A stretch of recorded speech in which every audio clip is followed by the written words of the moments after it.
เหมือนไอ้ผู้ใส่ก็ในเตื้ออ่างที่เขาไม่ให้แทงกำหนึ่งอยู่นั่นก็หนังเก่าใส่เจอมันก่อสังไรตีนหายมันปินตาหายลงกว่ากำเหลียวอยู่ยาวยันมันใส่ก่อสังไรออกไล่มันกำเหลียวอยู่ย้อนปัวอ่ำคาบนเป๊กกินไม่น้ำมันอยู่เจ้านั้นดีๆถึงที่ไอ้ผู้ใส่ก็ในซัมปปินตาหายลงกว่ายันนั้นไอ้ผู้ใส่ก็ในก่อสังไรเคยโขขึ้นมาเสียลัดขึ้นมาว่านำถึงว่าวันเมื่อไหร่เฮาได้ทบหันไล่อันหาไล่กว่าเขาตั้ง4 ปีไปนั่นเฮ็ดอันเสมันใส่ก่อสังไรเนี่ยเอาแม่นางมันลุกขึ้นมาขึ้นกำเหลียวอยู่ยาวว่านำถึงว่าปางสอนไล่เลี้ยๆกันก้อยแต่มีคนกัดแขนบ่เป็นตาในที่เต้มันก็เขาเป็นคนนั้นกัดแขนเสเปิ้นเมื่อไรผีป่นมานั่นหลงแน่เมื่อยามนั้นปีไอ้นางซื้อมันแต้มเคยยุ่มสิอีดว่าใส่ซื้อมันเป็นคนก้อนนั้นในนั้นความปันอีนึงแล้วนะสัวห้อมเลยดังสังซิมสูนะเมื่อไรปีป่นมานั่นใส่เสื้อคือปั้นเสียงเขาเลยถูกยับเปิ้นเผาเปียดในนั้นถึงว่าเสื้อคือเขาตึกกึดอยู่ก้นึงเมื่อก่อเขาไม่ลองตั้งกัดแขนเสียหาลายตัวกว่าเต้มันก็มามีอยู่หิมสามเฮาเขาตั้งหึงเหี่ยวลงใ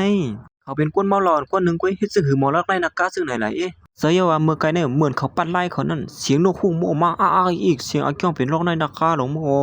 เจอมันเป็นพี่ไอ้นางเจอมันก็จะลำสิถามมือข้าวมันใจกำเหลวอยู่ยาวเฮียมือเขียนบ่เป็นแต่ไหนเมื่อถึงดึงไม่เฮ็ดเธอต้องยิงก็บ่เลยคุบเขาให้นับเบิ่นซึ่งไหนปุ่มออกมาจอยเขียมสีอีแล้วล่ะเอ๊ะไอ้เป็ดหลายเมื่อเนี่ยแต่แม่นางมันในป่องสติเนี่ยมันใจอยู่เขาที่มีสีซื่อสีรองเขาเขาไม่ตั้งเจอเสียงซิมขนาดปีน้องยิงตึกมาจอยเขาลัดอยู่ยันไอ้ผู้ใส่ก้อนในกดสั่งลัดขึ้นมาว่าเจ้าเย่าดอนเขาลัดนั่นน่ะพี่สีเขามีลองตั้งมันเลยเขาเสียงซิม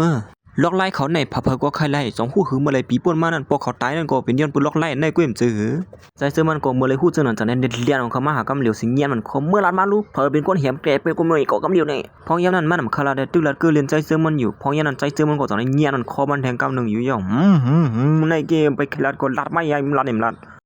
ก็ลัดพองยามนั้นเหมือนหางมันตีลัดอยู่นั่งเก่าปอเมสุนั่นถูกก้นเสื้อในเหี่ยมกว่าในเสียก็มันนำไปลัดเสียอัดได้เฮ็ดให้ขึ้นใจเสื้อมันเทียงอยู่ย่อตัวผูนกวนบ่ม่วนกว่ากำเหลียวเสียย่อก็สั่งให้ลัดที่ใจเสื้อมันนั่นว่าเขาตีปันฟางมาไว้แฮกูโหเมื่อนั้นพลาเพก็ไม้หูไว้ในไกลก้นนะเมื่อหางแฮดคอมาไว้ลีล่ะเปิ้นนี่มาเตียบคอมาเฮ็ดไหนนี่เมื่อยามหนังนั้นก้อยหนังเก่าก้อนเป็นปอเซาใจเสื้อมันก็สั่งให้มาปัดไล่สิห้ามันผู้ชายก็ในปีนตาหายลงกว่ากำเหลียวอยู่ย่อเสียงอายนั่นได้เสียงอายค้าอย่างเก่านั่นในก็สั่งให้ลืมตัวกว่าอยู่ย่อป้อเป็นซื่อพองขนาดนี้ก็มังไล่ก็แก้มหนาละเอวก็เจี๊ยบเป็ดอีนึงมื้อก็บังไล่แก้มนั่นบ่คาไรให้คนเฒ่าในมื้อเอวเจี๊ยบน่ะมื้อก็มื้อมายาเก้าตีเฮิรนเขาเสอันตีไปออกกว่าง่ายๆซึ่งไหนกว่าไหนกว่า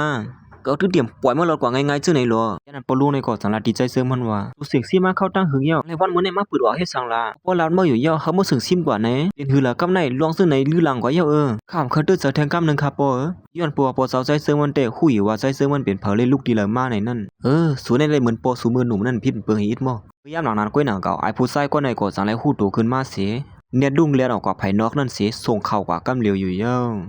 วสู่ไปตายในลีเฮ็ดไว้ตั้งหลีในน้ำมันก็เนียนจวนเหนียวตั้งหลีตั้งจ้าเต็มหัวยันนั้นปอลุงในก็สั่งในละที่ใจเสื่อมันว่าเฮาได้ตั้งปอศูนย์ให้ผมทุกโฮมขี่มาซ้ำกันก็ความสร้างซอยแถมอีสามเมื่อสีก็คือหนังเก่ายันนั้นปอลุงก็ในก็สั่งในละที่กวนนั้นมาสอนไล่นั่นตั้งสิ่งตั้งหมดอุซุมสู่ก็ฮู้ยุ่มซะหือมื้อนั้นสู่ก็ฮู้อีสังสองซะจะยะค่ะห้อมหาในสังค่ะห้อมฮู้หิเมียวค่ะเขาอยู่ที่นั่นสู่เตรียมไล่ลัดออกกว่าที่แล้วนะเมื่อกากวนอันที่มาสอนไล่นั่นมีอยู่ก้นหนึ่งเหมือนเล็บเสริมซื้อโยเสเล็บที่เป็นหวานเนื้ออันว่าเนี่ยยันนั้นใจเสื้อมันก็สารติโปลุนั่นว่าด้วยเขาตัวสูบย้ายเฮาเมื่อไกลแน่เขาเสื้อลอกไล่แก่ป่านเขาอีสังก็เขาในกับสืบอุบกันตั้งแก่ป่านในเฮาในมาเป็นเสื่องแก่ป่านกับอันเหมาได้บ่ว่าเหตุกรรมนำเมื่อไล่แก่ไล่ป่านแก่ป่านเมื่อกันเก่าได้เคยสุกซากไว้คัดด้วยสายงายไอ้ผู้ใส่เมื่อไกลแน่เขาเล็บเตฮู้ร้อนปูแม่คาตายกว่าเมื่อไรปีป่นมานั่นเมื่อไกลแน่เขาซ้ำตุลกแตกขึ้นอย่างตั้งเนือนั่นมาใจเสื่อมันก็สารขึ้นมาว่าด้วยสายไงมันแท้กูดินนั่นน่ะเฮือนปอเขาตีมีลงสู้อยู่เหี่ยวค่ะอ๋อในเล็บตีลือหลังกว่าสดสู้เหี่ยวค่ะแน่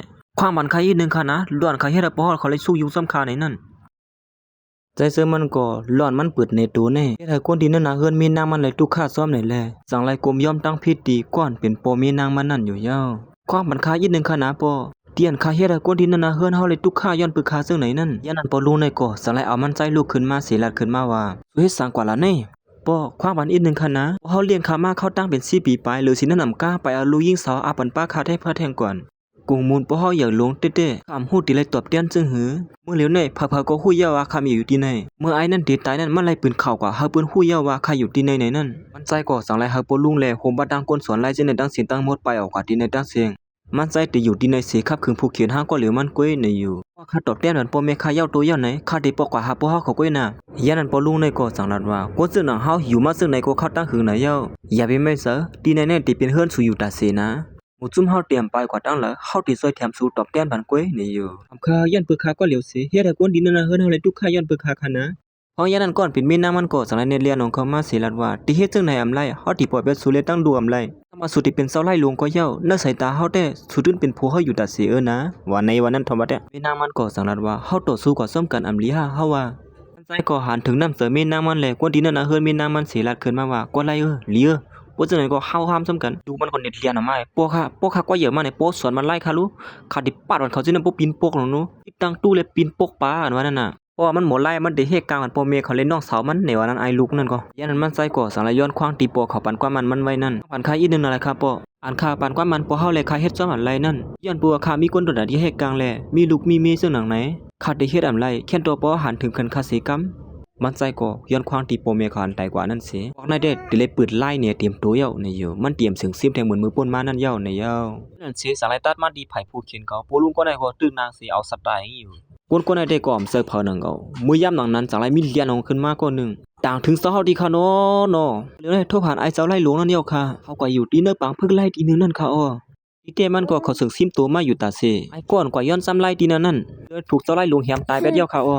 เป็นลูกขวยเจ้าไล่หลวงกันนั่นว่าแน่ๆเผาก็หันกูก็เขาไอ้ผู้ชายคนไหนก็เปลี่ยนอันคือขู่สีปิ้งโปหันเสด็จว่าอยู่เย้ายันนั้นไอ้ผู้ชายคนไหนก็สังไล่ปงความสั่งลงตีลูกน้องมันนั่นว่าเฮาปืนเข้าลงก็ว่าแทงเสียวันนี่ที่เฮาตีจัดเฮ็ดปังจำไล่กัน